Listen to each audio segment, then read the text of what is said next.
નમસ્કાર મિત્રો, જય શ્રી કૃષ્ણ. સ્વાગત છે તમારું ફરી એકવાર આપની ભક્તિ ચેનલ જે.કે. કાચરિયામાં.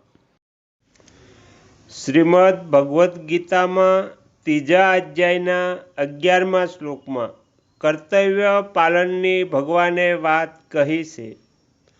તો કર્તવ્ય પાલન વિશે આજે એક વાર્તાના આધારે આપણે સમજવાનો પ્રયાસ કરીશું.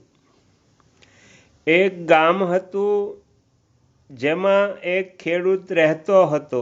તેમને 4 બાળકો હતા. અષાઢ મહિનો આવી ગયો છતાં પણ વરસાદ ન થયો. તો ખેડૂતને થયું કે વરસાદ ભલે ના થયો, આપણે તો આપણા કર્તવ્યનું પાલન કરવું જોઈએ.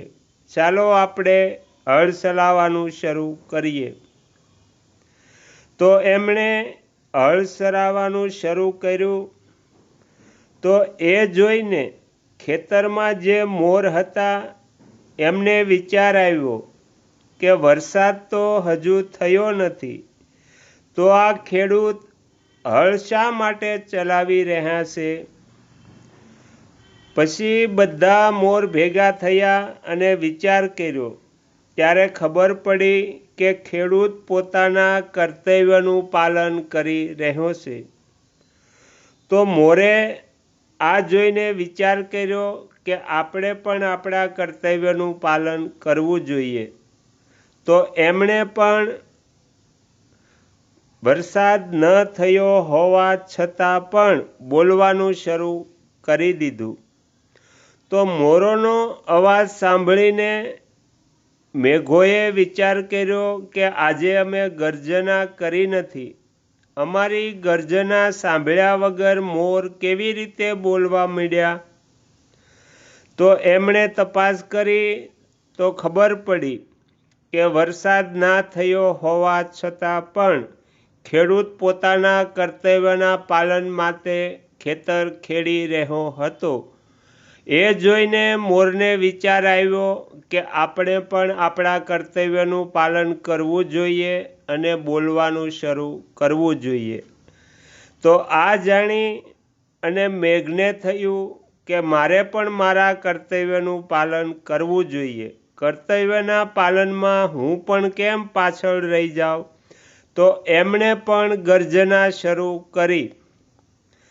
તો મેઘોની ગર્જના સાંભળી ઇન્દ્રને વિચાર થયો કે શું વાત છે? તો ખબર પડી કે દરેક પોતપોતાના કર્તવ્યના પાલનમાં લાગ્યા છે. વરસાદ ના થયો છતાં ખેડૂતે હળ ચલાવવાનું શરૂ કર્યું. એમને જોઈને મોરોએ બોલવાનું શરૂ કર્યું. એમનું કર્તવ્ય જોઈને મેઘોએ પોતાનો ગર્જના શરૂ કરી.